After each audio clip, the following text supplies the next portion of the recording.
évangéliser. Parfois, on s'attend à ce que ce soit par la multitude des versets. Toutes les personnes ne sont pas touchées par les versets. Je vous dis, il y a d'autres, c'est vraiment la vie. Et le Seigneur t'accompagne au moyen de la révélation, au moyen des paroles de connaissance. C'est pourquoi l'équipement, ce n'est pas un. L'équipement, c'est une multitude. Il y a la foi qui est là pour évangéliser. La foi, il y en a qui vont croire à cause de la puissance, du miracle qui se produit. Il y a la douceur qui est là, le fruit de l'esprit. Il y en a qui vont croire parce qu'on ne leur a jamais parlé comme ça. Jamais homme n'a parlé comme celui-ci. Au fait, il est choqué. Il se dit, mais tous ceux que j'ai rencontrés dans ma vie comme homme m'ont blessé, m'ont brisé. Mais celui-là, quand il parle, je sens le miel dans mon cœur. J'ai l'impression d'être abreuvé, d'être rafraîchi. La personne dit, toi, tu n'es pas comme les autres. Tu as quelque chose de particulier. D'autres seront touchés aussi par la rigueur, le caractère dur. C'est une personne qui est tellement chouchoutée, qui se dit que le monde est dans sa paume. Donc quand elle te rencontre, le Seigneur t'a donné un front dur, comme cette pierre-là qui se lève sans le concours d'une main pour briser la statue de Nebuchadnezzar. Et là, la personne, elle se confronte à toi, elle reçoit un choc, elle est brisée. Elle pleure, et parce que le Seigneur t'apprend à ne pas aussi être sentimental, mais vraiment à connaître sa pensée, tu es d'une manière, mais dans un sens insensible à cela, et tu parles clairement, et la personne est touchée. Elle se dit, mais moi, tout le monde, j'arrive à manipuler les gens mangent dans ma main littéralement, mais comment toi, tu arrives à résister à mon pouvoir? Un peu comme Jézabel, elle met le phare pour séduire Jéhu, ou bien Yéhou. Elle met le phare en pensant que bon, c'est vrai qu'il a reçu le mandat pour être un roi d'Israël. C'est vrai qu'il a reçu l'autorité pour gouverner sur Israël. Mais si je le séduis comme Akab, il va sortir de la pensée du Seigneur. Jéhu dit que celui qui est avec moi agisse. Et on voit ce qui s'est passé. Elle n'a pas pu séduire. Parce que Jéhu, en ce moment-là, c'était comme un type aussi du Mashiach. Lorsque le Seigneur s'adresse à l'église, je pense, de Thyatire, on nous dit que c'est celui qui a les yeux de flamme de feu, les pieds des reins. Pourquoi? Parce que la flamme de feu, au fait, brise les dards de Jézabel. Les yeux en flamme de feu ne se laissent pas séduire. Ce sont des yeux qui percent, qui voient les profondeurs.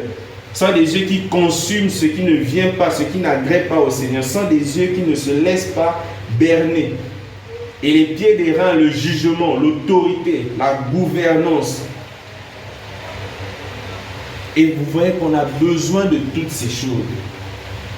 Et l'exhortation que le Seigneur avait pu nous donner, c'est par rapport à la consécration. C'était ça, au fait.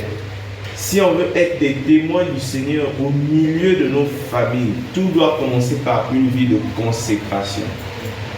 Le Seigneur a dit aux disciples d'attendre l'Esprit, d'attendre l'accomplissement de la promesse à Jérusalem avant de pouvoir aller faire des nations des disciples. Et nous, c'est parfois quelque chose qui nous manque. On traîne des casseroles. Tu es chrétien, mais comment tu peux accepter que l'inimitié, la méchanceté, l'amertume demeure dans ton cœur? Comment, du moment où tu t'en rends compte, comment peux-tu accepter cette cohabitation entre sainteté et méchanceté, entre sainteté et impureté? L'essence même de la sanctification, c'est la séparation. Séparer de quoi? De ce qui ne glorifie pas le Seigneur. Séparer de quoi? De ce qui n'honore pas le Seigneur, de ce qui n'est pas la gloire du Seigneur. Et moi, ce que je comprends un peu, c'est que le Seigneur veut restaurer avant d'envoyer. La restauration des cœurs, la restauration des vies, la restauration de l'autel de Yahweh. C'est par là que commence le témoignage.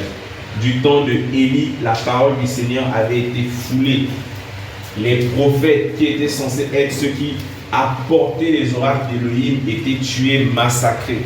Les prêtres qui devaient enseigner étaient dispersés. Certains avaient failli. Et il n'y avait qu'un reste qui craignait encore le Seigneur. Et sans lequel il ne pouvait avoir de sacrifice. Parce que tout commence par là. le sacrifice. Sans le sacrifice, il n'y a pas d'adoration. Sans le sacrifice, il n'y a pas de sanctification. Sans le sacrifice, il n'y a rien. Et donc Israël était livré à lui-même. Israël ne pouvait rien parce que le fondement était renversé, le sacrifice. Et c'est ce que Élia a fait en revenant. C'est qu'il a d'abord restauré l'autel. Restaurer l'autel et sacrifier maintenant. À partir de là, un nouvel élan de consécration pouvait reprendre. Israël pouvait de nouveau se tourner vers le Seigneur. Et c'est ça. Il faudrait d'abord que l'autel du Seigneur soit restauré. Et aujourd'hui, on sait que l'autel et le sacrifice, c'est nous. Ou bien, qui peut me prouver cela par les Écritures? Qui peut me prouver que l'autel et le sacrifice, c'est nous? Quelle est cette partie de l'Écriture? Ou du moins, ces parties des Écritures qui montrent que nous sommes à la fois l'autel et le sacrifice? Le sacrifice, d'abord, j'ai trouvé le passage. Oui. Romains 12, verset 1. Je vous exhorte donc, frères, par les compassions d'Élohim, à offrir vos corps au sacrifice vivant, saint et agréable. C'est votre service sacré spirituel. Ok. Amen. Maintenant, qu'est-ce qui montre que nous sommes l'autel? Je n'ai pas trouvé la réponse. Le passage qui dit que notre corps est le temple. C'est ça. Amen. C'était ça la pensée. Nous sommes le sacrifice. Pourquoi? Parce que selon Romains 12, 1, on doit s'offrir en sacrifice au Seigneur. Et sachant que nous sommes frères du Seigneur, selon Hébreux 1, 2, 3, nous sommes frères, nous sommes héritiers avec Yehoshua. Parce que Yehoshua s'est offert, c'est ce à quoi le Seigneur nous appelle également. Et donc, étant frère, si Yehoshua est un agneau, c'est que nous sommes de la même race. Et c'est pourquoi la Bible nous appelle brebis du Seigneur. Pierre, paie mes brebis. Donc nous sommes des brebis. Et si nous sommes des brebis, selon Ésaïe 53, on doit s'offrir en sacrifice sans murmurer, sans parler. C'est ça au fait le chemin. On marche à la suite du Seigneur. Et nous sommes l'autel. Pourquoi? Parce que la Bible nous appelle le temple d'Élohim. Or dans le temple d'Élohim, il y avait plusieurs choses. Il y avait l'autel des reins, il y avait l'autel de cuir, il y avait l'autel des parfums, toutes ces choses. Et on sait que, voilà, ce sont des types, ce sont des images en fonction d'un aspect de nos vies qu'on doit aborder. Par exemple, le chandelier dans Apocalypse, qui nous montre aussi l'image de l'esprit. L'image de l'esprit, de ce qui est spirituel. Le chandelier, le pain, la parole, l'image aussi de la chair. L'autel de l'encens sur lequel on faisait brûler de l'encens. Et 2 Corinthiens, je pense, 2, verset 14, si je ne me trompe pas, nous dit que nous sommes la bonne odeur de Christ. Donc nous sommes ces arômes qui résultent de cet encens. Et Apocalypse 5 également dit que nos prières, donc on voit un peu, à la fois on est ce parfum, mais à la fois aussi c'est ce qui sort de nous. Donc si ça sort de nous, c'est que nous sommes en réalité cet autel. Parce que l'autel des parfums, c'est de cet autel-là qu'émanaient les bonnes odeurs. L'odeur des aromates, de tout ce qui était brûlé dessus. Et ce sont des images comme ça qu'on peut retrouver dans les Écritures. Et donc pour revenir à la pensée par rapport à l'évangélisation, c'est justement ça. Il faudrait que les fondements soient restaurés dans les vies. Et parmi les fondements dans la vie d'un chrétien, il y a la méditation. Il y a la prière. Parce que sans ces choses, on ne peut pas plaire au Seigneur. Sans ces choses-là, on ne peut pas grandir. Sans ces choses, cette parole qui rentre dans nos cœurs, qui opère la restauration, on ne peut pas témoigner du Seigneur. On le voit dans Genèse 1. Lorsque le Seigneur vient restaurer la terre, il dit quoi? Que la lumière soit et la lumière fut. Et ensuite, il sépara la lumière d'avec les ténèbres. Et on sait que les ténèbres, la Bible dit que l'esprit planait au-dessus des eaux. Et les eaux en question sont quoi imaginées comme un abîme. Proverbe dit même que le cœur de l'homme est un abîme profond. Donc cette ténèbre-là qui représente un abîme, un trou sans fin. C'est sur cette ténèbre-là que planait l'Esprit. C'est dans ce cœur-là, au fait, qu'arrive l'Esprit du Seigneur. Et la parole du Seigneur, c'est la lumière qui vient par la méditation, qui vient par la lecture, qui vient par l'enseignement, afin maintenant de permettre au Seigneur de séparer la lumière avec les ténèbres. Hébreux 4, 12 nous dit quoi? Que la parole du Seigneur est comme une épée très tranchante qui sépare jusqu'aux jointures des moelles.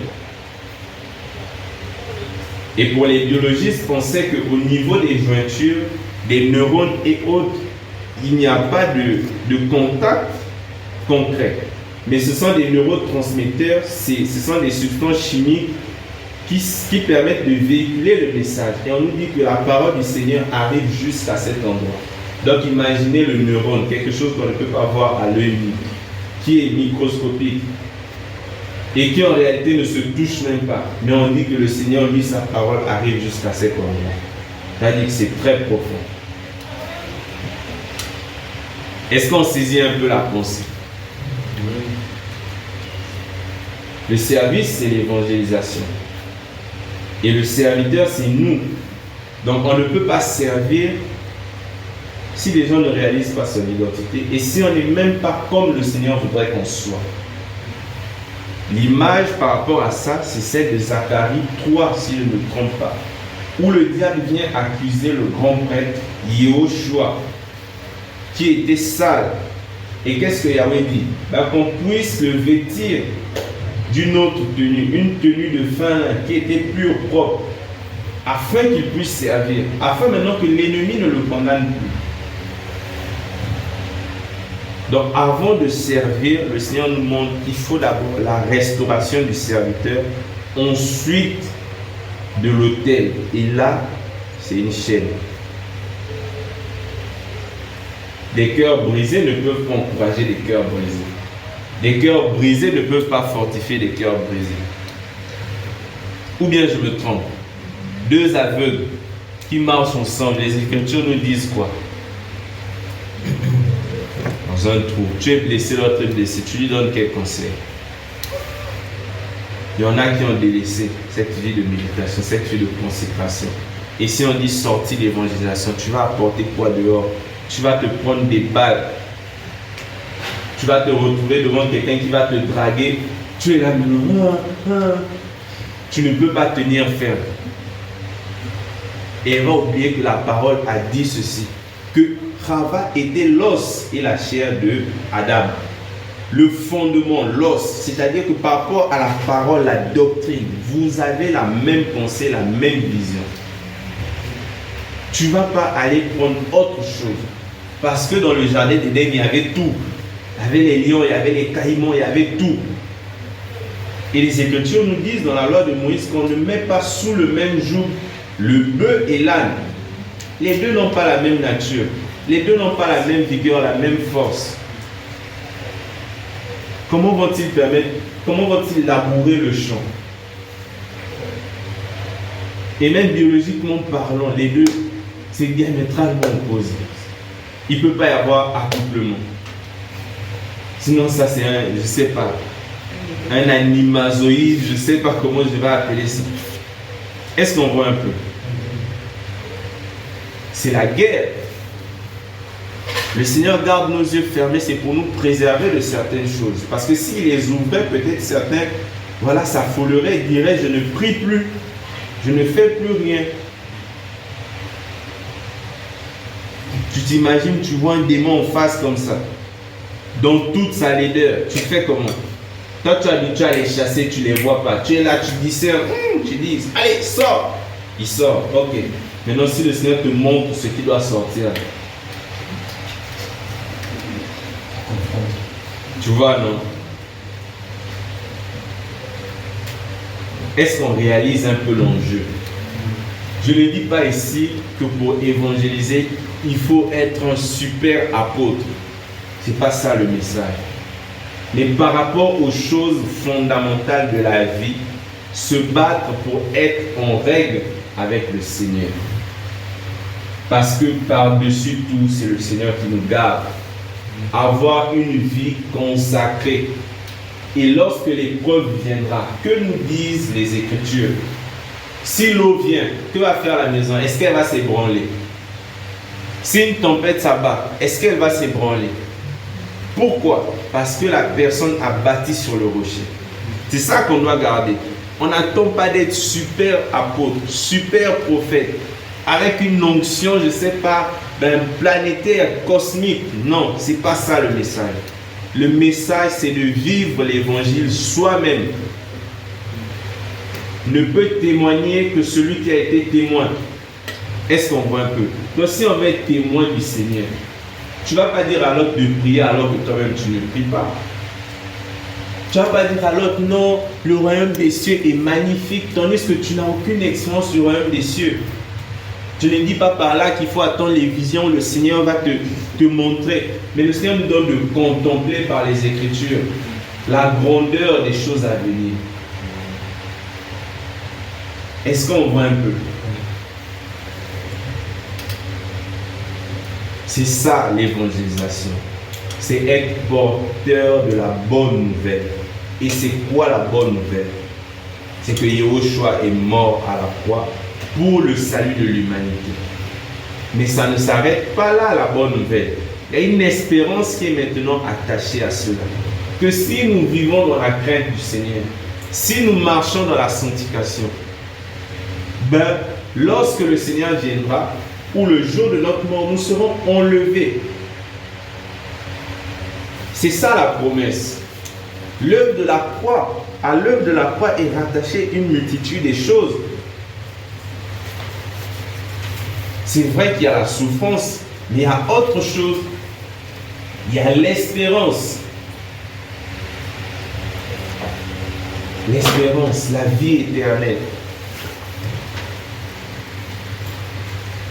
Est-ce qu'on comprend un peu?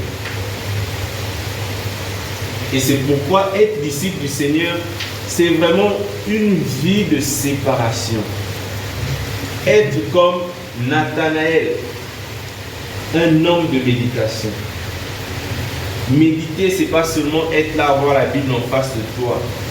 Méditer, c'est réfléchir profondément par rapport à un sujet, par rapport à quelque chose qu'on a lu, par rapport à quelque chose qu'on a vécu, expérimenté.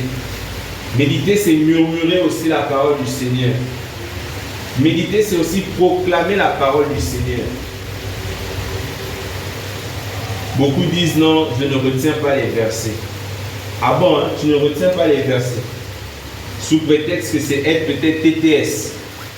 Tandis que David, lui, l'a bien dit, je serre ta parole dans mon cœur, caché, pour ne pas pécher contre toi. Et toi, tu dis, je ne parcurise pas.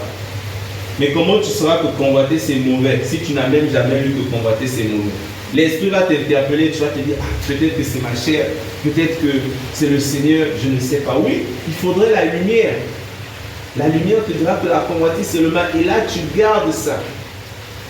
À tous ceux qui pratiquent ces choses, l'impudicité, l'homosexualité, toutes ces choses, l'impureté, les vices, toutes ces choses, les Écritures nous disent qu'ils n'hériteront pas le royaume des cieux.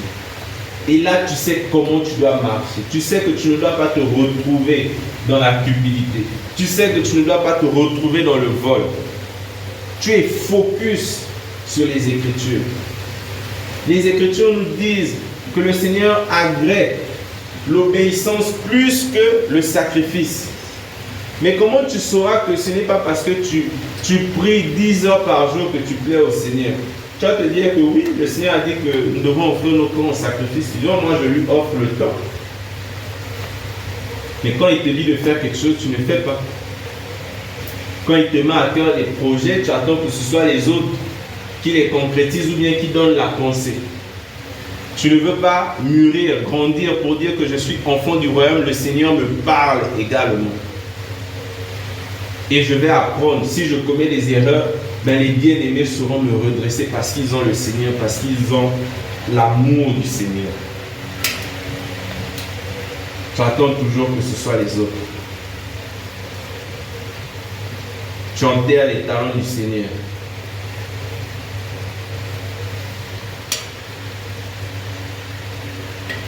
Est-ce qu'on voit un peu? l'évangélisation ne peut évangéliser que ceux et celles qui ont commencé par mettre d'abord leur vie, du moins ne peuvent évangéliser que ceux qui ont commencé d'abord à mettre leur vie en ordre avec le Seigneur, à vivre la parole.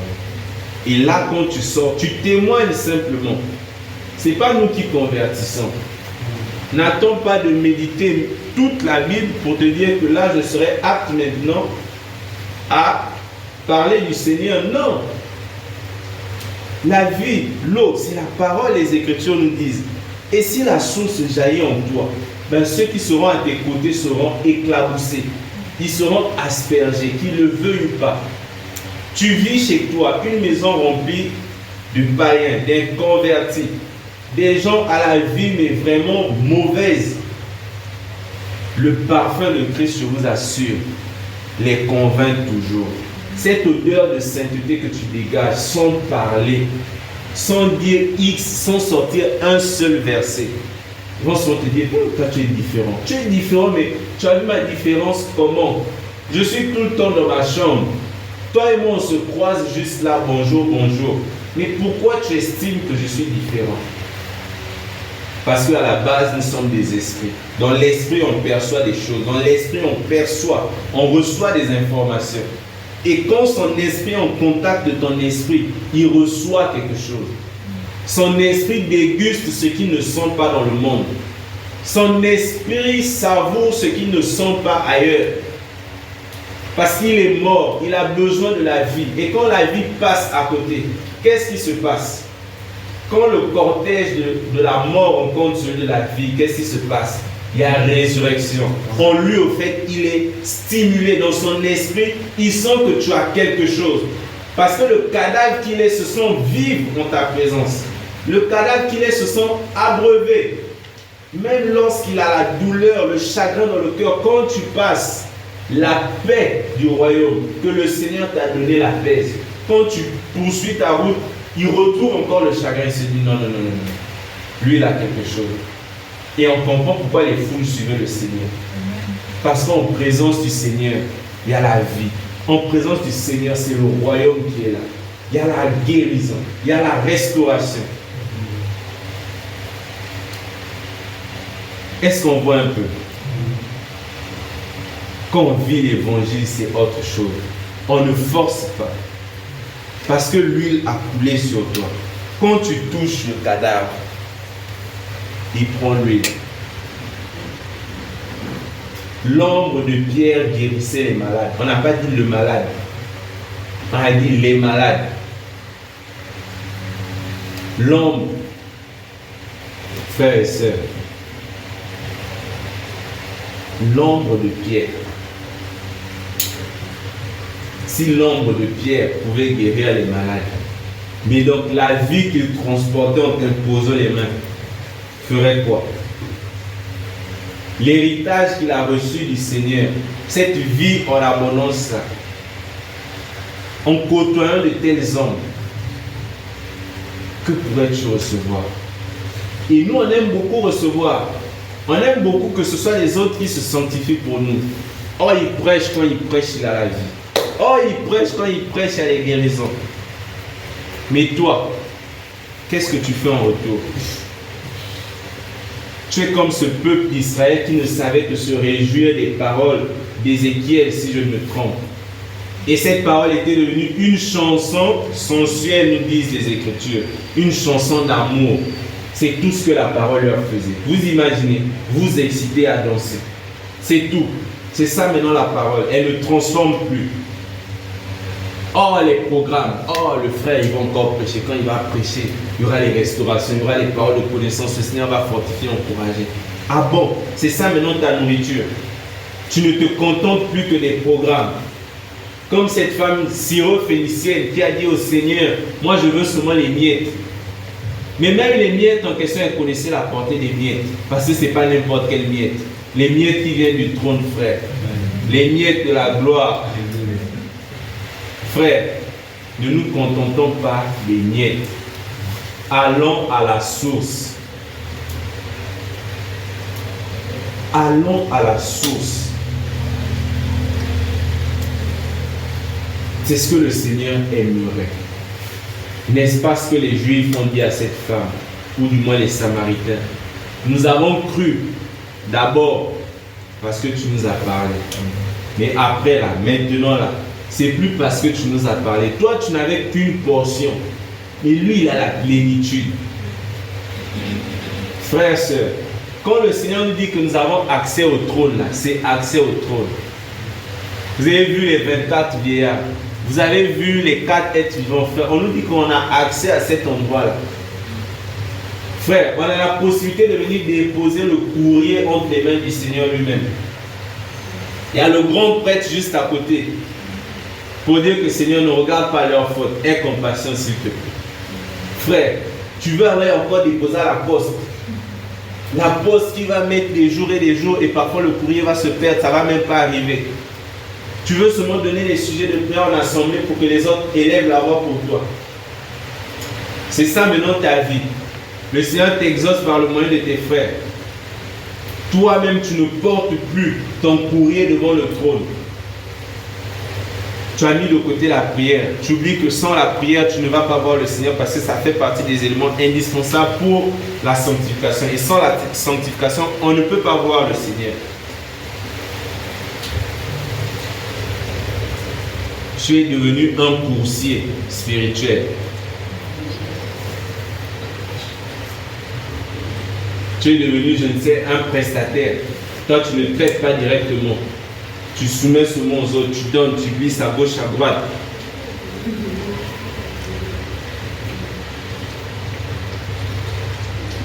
Est-ce qu'on voit un peu? Ne nous réjouissons pas des miettes. Allons plus loin.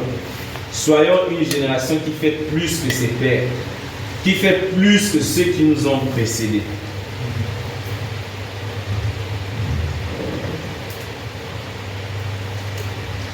Est-ce qu'on voit un peu?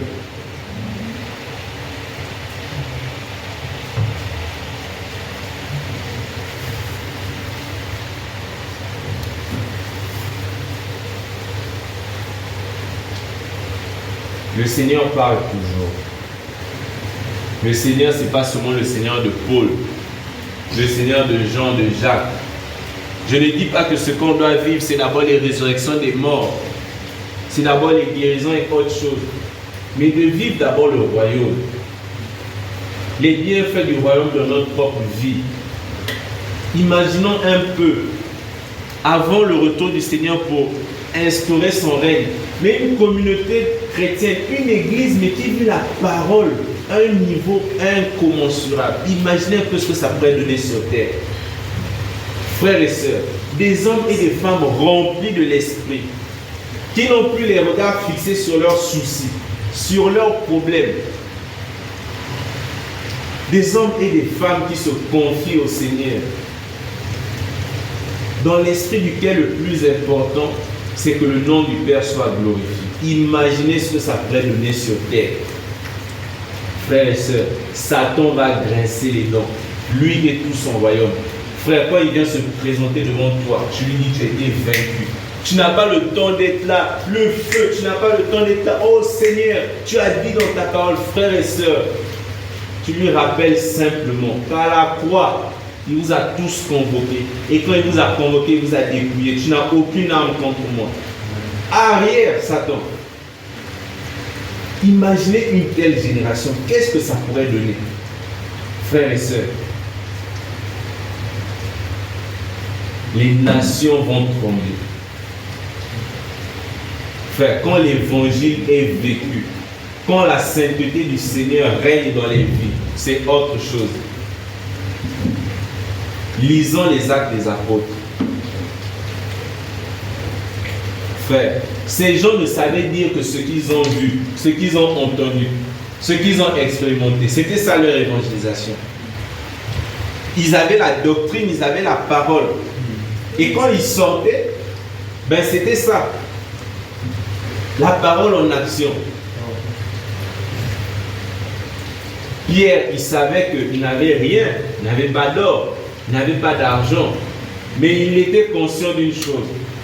C'est que parce que le Seigneur habitait en lui, La parole du Seigneur est une source en lui qui jaillit jusque dans l'éternité, frère. Il a dit à l'homme impotent, de même que Yohanan, je n'ai pas l'argent, je n'ai pas la connaissance théorique, 7 ans de médecine, 8 ans, je ne suis spécialiste d'aucune médecine humaine. Je ne suis pas magicien, mais je sais une chose, c'est que j'ai reçu le nom. Ah frère, le nom en question. Le nom. Quand on parle de lui, il y a quelque chose. Quand on parle de lui, c'est compliqué. Frère, un nom que certains n'arrivent pas à prononcer. Quel est cet esprit impur qui va dire Yehoshua? Frère, le nom. Frère, quand on prie au nom du nom, il y a des choses qui se passent. Il y a des tremblements, des secousses spirituelles. Frères et sœurs, le ciel s'ouvre. Frère, les anges descendent. Il y a une activité spirituelle, frère. L'atmosphère change. La gloire du Seigneur remplit le lieu. Ça, c'est le nom. Quand tu dis au démon, sors au nom de, tu n'as même pas encore prononcé le nom. Est-ce qu'on voit un peu? Tu n'as pas encore dit au nom, mais tu dis même pas. Mais pourquoi tu cries? Je n'ai pas encore dit au nom. Pourquoi tu cries? Est-ce qu'on voit un peu? Ces hommes avaient le nom. C'est-à-dire que la gloire du Seigneur fixait sa tente sur eux. Quand ils marchaient, tout sur eux était loin. L'homme, tu as le malheur ou je ne sais le bonheur de toucher l'homme. Tout reste, seulement l'homme. Parce que même l'homme est imprégné de la gloire, de la vie.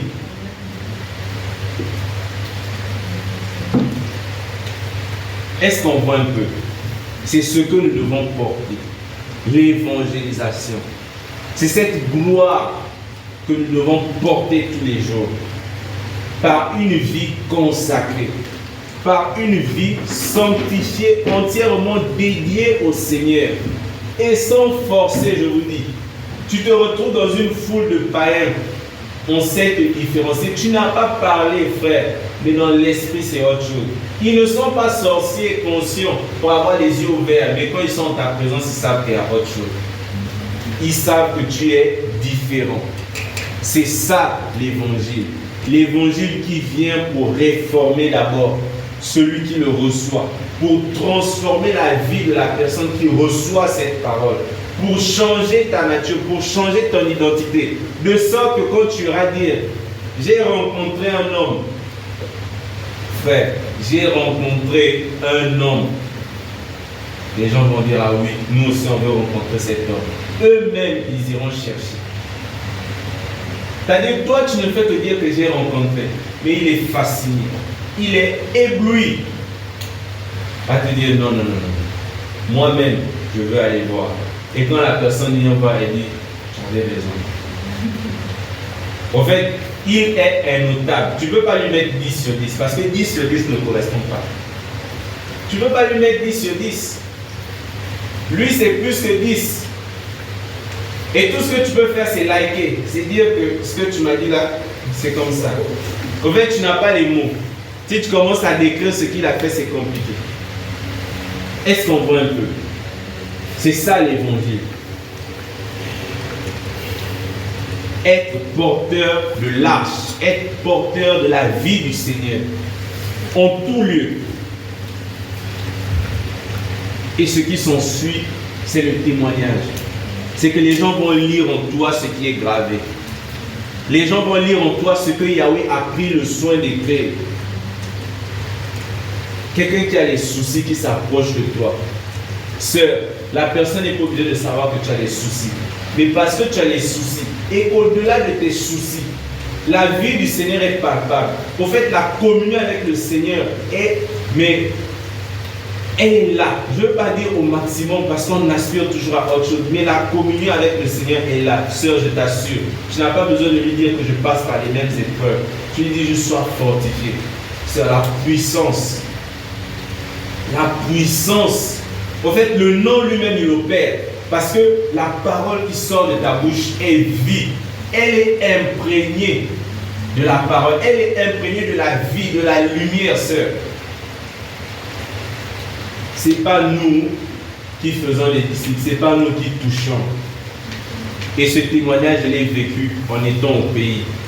Je ne forçais pas. J'ai dit au Seigneur, je rentre au pays, mais moi je ne vais pas, même si c'est mon pays, je ne vais pas comme natif ou quoi que ce soit. Moi je vais en mission. Dis-moi quelque chose. Le Seigneur m'a montré ce qu'il m'a donné pour la mission. La parole. Frère, quand j'ouvrais la bouche, moi-même j'étais ce moment-là comme ça. Attends, c'est ça l'évangile. Tu parles, les gens confessent le péché. Les gens acceptent le Seigneur. Sans forcer. Tu ne lui dis pas non, tu es dans le péché. Tu lui dis juste le Seigneur. Tu parles simplement du Seigneur, frère. Il est conquis. J'ai rencontré quelqu'un en étant à l'hôpital. Le Seigneur a permis qu'un de mes parents soit hospitalisé. Je rencontre la personne. Elle avait son petit frère brûlé, mais terriblement sur tout le corps. Avant de l'accoster, je marchais, je ne faisais que marcher. Et le Seigneur me dit, va vers elle. Je dis, ça, est-ce que c'est même le Seigneur? J'essaie de redimber tout ça. Bon, je dis, ça ne me coûte rien. Je me suis rapproché d'elle. Frère, quand tu as l'habitude de prêcher un peu, tu sais souvent quand le Seigneur te met des pensées, des paroles, tu sais un peu si là tu dois pousser le bouchon dans le, comment je vais dire, peut-être dans l'exhortation, les paroles pour te taire. Sœur, il n'y avait aucune parole, le Seigneur a bloqué mon intelligence. Et tout ce que j'ai pu lui dire, c'est sois fortifié. La femme se tourne, elle marche, elle devait descendre les escaliers. Moi, je devais longer le balcon. Elle me regarde comme ça. Elle me dit, tu pries où? Je suis venu, j'ai dit, là où 2 ou 3 sont réunis au nom du Seigneur. Elle est choquée. Elle me dit, quand tu as parlé, j'ai senti la puissance. Frère, je n'étais pas parlé de Jésus. Je n'étais pas dit que je suis chrétien. Tout ce que tu as entendu de moi, c'est que là où 2 ou 3 sont réunis au nom du Seigneur, je suis au milieu d'eux. Tu ne sais même pas si je suis baptisé. Tu ne sais même pas si je crois réellement. Si j'ai vraiment cru en Yahushua. Et tu me dis la puissance. C'est la puissance de qui? Parce que toi et moi, nous sommes noirs. Frères et sœurs, c'est le nom. Pas besoin de beaucoup parler. Le nom. Et pour elle, ça a été un réveil. Est-ce qu'on voit un peu? Sois fortifié, était imprégné du nom. Était imprégné de la vie. J'ai pas dit Jean 3,16. J'ai pas sorti de verset. J'ai pas parlé de la repentance. J'ai dit sois fortifié. Frère, le Seigneur a dit allez. Père, c'est toi qui as donné la vie de mission, non? Tu as signé de ton côté, tu as dit, tu as le droit d'aller. Moi, pour signer là, voici mes clauses. Tu ne peux pas me dire, va, je vais là-bas. Mais il y a Simon le magicien qui m'attend, j'ai honte. J'ai rencontré Simon le magicien, frère, c'était chaud. Attends, toi, c'est ça ton témoignage. L'évangile que tu portes, c'est ça. Tu rencontres les bouddhistes de là-bas. Tu reviens ici en courant. En disant, oh frère, priez pour moi, priez pour moi. C'était fort. C'est ça ton témoignage. Frère, moi je refuse de vivre ça. Seigneur, si tu me dis va là-bas, il faut la puissance. Il faut la puissance. S'il n'y a pas la puissance, je fais comment? Je serai un orateur comme les autres. On pourra bien dire que je suis catholique. Parce qu'il n'y a pas la puissance. Je prêche comme le prêtre. J'ai quoi? J'ai l'art oratoire. L'éthos, je sais, le logos, la théorie des Grecs là. Donc, tu sais te tenir devant les gens, tu sais agencer les mots. Mais ça, c'est le prêtre. Le catholique, il a fait ça depuis des siècles. Mais toi, tu apportes quoi? Ah, tu vas réciter les versets. Ok. Les protestants qui t'ont précédé ont fait la même chose. Eux aussi récitent les versets. Finalement, les baptistes aussi sont là-bas. Et ils ont même construit des édifices. Ils se sont bien implantés. C'est quoi la différence entre eux et toi? C'est quoi la différence? Frère, lisons bien les Actes des Apôtres. La différence se trouve au niveau de l'action. C'est-à-dire que oui, c'est vrai que je te parle par les paroles. Je t'annonce un évangile par le moyen de la lettre, de la langue. Mais il y a autre chose. C'est-à-dire que le Seigneur suit de près mes paroles. Et c'est ce qu'il a promis aux disciples. C'est qu'il devait les accompagner de près. Il accomplissait de près. De près, on n'a pas dit de loin, de près. Ce qui sortait de la bouche de ces hommes. Et ça, ce n'est pas possible sans la communion avec le Seigneur. Ce n'est pas possible sans une vie consacrée. Une vie de sanctification, une vie de sainteté, ce n'est pas possible. C'est pourquoi les fondements de lequel les Yahweh doivent d'abord être restaurés. Est-ce qu'on voit un peu?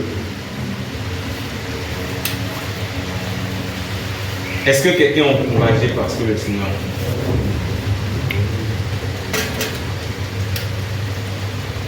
En tout cas, frères et sœurs, soyez une génération différente. Une génération qui va à la source, qui ne se contente pas des miettes. C'est très important. C'est pas en étant scotché sur les émissions à la télé que tu vas vivre le réveil. Tu vas vivre le réveil parce que tu côtoies la parole, parce que tu côtoies la lumière. Tu vas vivre le réveil parce que tu es connu d'en haut. Tu es connu par Yehoshua. Ce n'est que comme ça qu'on pourra vivre le réveil. On peut commencer à décortiquer, je vous assure, on écrit thème évangélisation. On peut commencer à parler des expériences d'évangélisation. Si les vies ne sont pas consacrées, ça ne sert à rien. C'est comme aller en guerre avec Akon. Il va voir un joli manteau. Il va voir des lingots d'or. Les choses vouées à une entière destruction, il va prendre pour lui. Est-ce qu'on voit un peu? La cupidité va te rattraper. Le mensonge va te rattraper. Tu vas vouloir embellir l'évangile. L'évangile qui condamne l'homosexualité. Tu vas vouloir faire comme les gouvernements occidentaux. Non, il est libre. Il est libre. Rappelle-lui qu'il n'est pas libre. Qu'il a été créé, qu'il est un créateur. Et dans ce monde, soit tu es avec l'un, soit tu es avec l'autre. Donc on n'est jamais libre. Il est libre de faire ce qu'il veut parce qu'il est sous le règne de l'autre. Le règne de l'autre lui dit de faire n'importe quoi. Mais parce que l'autre n'est qu'un usurpateur, que le vrai règne toujours, il n'est pas libre de faire ce qu'il veut. Il faut lui présenter l'évangile tel quel. S'il est choqué, ce n'est pas toi qui l'as choqué, c'est l'évangile. Tu lui dis, moi, je n'ai fait que lire ce qui est écrit. Ce n'est pas moi qui ai prononcé ces paroles. Jésus a commencé à les prononcer, les gens ont mis par écrit. Ses disciples sont venus, il a inspiré, ils ont mis par écrit. Moi, je ne fais que répéter. Donc, si tu as un problème, va porter plainte. Bon, ou bien, c'est pas moi, je ne fais que rapporter les paroles. Maintenant, s'ils font comme avec la parole du Fils, que comme le Fils représente le Père, ben, ils vont te lapider. Ils vont te faire ce qu'ils veulent. Mais toi, ce n'est pas toi le fautif. Toi, tu n'as fait qu'apporter le message. Tu n'étais qu'un message.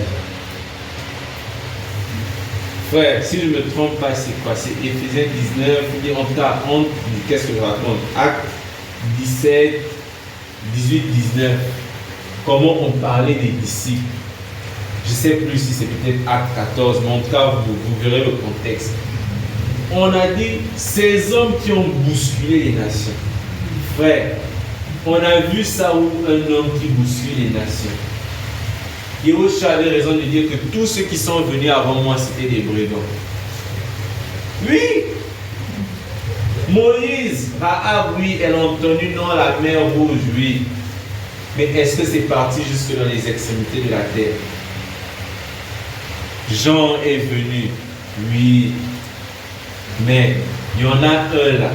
Quand il est venu, il a bousculé les nations. Il nous a laissé tout ce qu'il faut pour bousculer les nations. Frère, vivons l'évangile. On n'a pas besoin du bac plus 5. On n'a pas besoin de la multitude des versets. On a seulement besoin d'être obéissant. On a seulement besoin de craindre le Seigneur. Et le Seigneur dit que celui qui se dispose, c'est un vase utile. C'est ce dont il a besoin. Il ne te demande pas d'être un vase en or, un vase en argent. C'est lui qui te donne la forme, qui te donne l'apparence. S'il veut que tu sois de la sardoise, il fera de toi. S'il veut que tu sois une pierre de saphir, il fera de toi la pierre onyx. C'est lui qui va faire de toi l'onyx. Mais sois un onyx, une pierre de saphir, de jaspe disposée. Est-ce qu'on voit un peu? Astarté doit tomber, Baal doit tomber. Ce n'est pas l'islam qui donne la vie, ce n'est pas l'islam qui donne le salut. On doit pouvoir leur dire que c'est Yehoshua qui donne le salut. Voici les actes. Vive le réveil, c'est simplement craindre le Seigneur. J'insiste beaucoup par rapport à cet aspect de la vie. Pourquoi? Parce que généralement le Seigneur nous surprend là où il ne nous attend pas. Tu sors pour faire quelque chose, tu vis autre chose. Est-ce qu'on voit un peu? Beaucoup d'expériences comme ça. Pourquoi? Parce qu'il y a la vie. La vie se communique. La vie se transmet. Elle est palpable. Les hommes vont toucher, palper, contempler. Même les plus incrédules. Simon le magicien, il produisait des signes en Samarie, à telle enseigne que les hommes qui le voyaient opérer pensaient que c'était la puissance d'Élohim, que c'était le doigt d'Élohim. Mais ils n'avaient pas encore rencontré le véritable doigt. Non, le vrai. Quand ils ont vu ça, là, ils ont dit non, Simon, tu as fait des miracles, tu as fait des prodiges. Mais pour Philippe, là, c'est autre chose. Frère, ils ont comparé. Il n'y a pas match. Tu as peut-être guéri les malades, les impotents. Tu as peut-être ressuscité les morts. Mais la dimension de la gloire que celui-là transporte, tu n'as pas eu. Toi, tu faisais des grimaces. Est-ce qu'on voit un peu? Et quand on accepte cette parole, laissons-nous persuader par le Seigneur. Généralement, tu vas voir que ce qui te vient à la pensée, là, genre, tu as peur, le rejet. Quand tu agis, ce n'est pas la même chose. Est-ce que tu vois un peu? N'écoute plus ici, là. Écoute ici. Tu vois un peu. Et tu vas faire la différence. Ici, ça réfléchit trop. Ici, c'est le bac plus 5. Non, mais lui, il est musulman. Oh, c'est un mouride, il a les rastas, tout ça, est-ce qu'il va même écouter? Frère, ça c'est ici.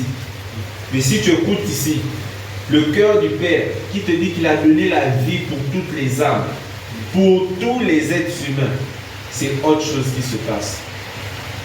Est-ce qu'on voit un peu? C'est pourquoi le Seigneur dit qu'il n'a pas égal à l'apparence. Il regarde au cœur. Qui te dit que ce mouride a la paix? Qui te dit que ce Tidjane face auquel tu te trouves, qui défend l'islam, mais avec fervence, ne souffre-t-il pas? Qui te le dit? Le Seigneur connaît les besoins des cœurs. Beaucoup se cachent dans une carapace, derrière des dénominations, derrière les apparences. Mais la réalité profonde, c'est le Seigneur qui la connaît. Et quand le Seigneur te dit va, dis-toi toujours, quand Yehoshua, du haut de son trône, te dit va, c'est le royaume qui t'accompagne. Lucifer était tellement faible qu'il s'est fait précipiter comme un éclair. Est-ce que tu vois un peu? Et ça, c'est même pas le Seigneur qui l'a combattu. C'est-à-dire que lui, chérubin, certainement archange, grande principauté, ou je sais, trône, peut-être un trône, selon les classifications des anges et autres, peut-être Seigneur, il était grand au ciel, à telle enseigne que les gens venaient l'écouter. Est-ce qu'on voit un peu? Mais Michael Rek, ça c'est l'un des chefs seulement. On n'a pas dit que non, il a combattu avec les chefs, non. La Bible dit bien que comme Michael a disputé le corps de Moïse, donc c'était un face à face. L'un des chefs. Frère, au ciel, il y a les chefs. Est-ce que tu vois un peu? Daniel nous dit que Michael est l'un des chefs. Donc il y a les chefs. Satan n'a affronté qu'un seul, il est tombé. Bon, imagine maintenant, si tous les chefs Est-ce que tu vois un peu? Il faut toujours réfléchir comme ça. Tu lui rappelles un peu ça, tu dis, ah mais attends, Satan, tu es en train de me distraire. Seulement Michael, l'un des chefs, t'a fait tomber comme un éclair. Quand on dit comme un éclair, tu vois quand les éclairs tombent là, c'est la vitesse et l'impact, un impact foudroyant. Est-ce que tu vois un peu? Un des chefs. Donc pense toujours comme ça. Que s'ils ont été précipités, c'est que ceux qui sont en haut là-bas sont plus forts. Il n'y a pas de match. Est-ce que tu vois un peu? Et pense toujours comme ça que quand le Seigneur te dit va, c'est tout le royaume qui t'accompagne. Les yeux du Seigneur sont sur les justes. Tu imagines les yeux de flamme de feu posés sur toi. Quelle est cette sirène qui va t'atteindre? Quel est cet esprit impur qui va t'atteindre? Est-ce que tu vois un peu? Les yeux du Seigneur. Celui qui n'a même pas combattu Satan. Rien que son serviteur a battu Satan. Bon, imagine si lui-même, il se lève du trône pour toi. Tu vois les dégâts. C'est-à-dire que lui, quand il marche, l'univers fait plus que trembler.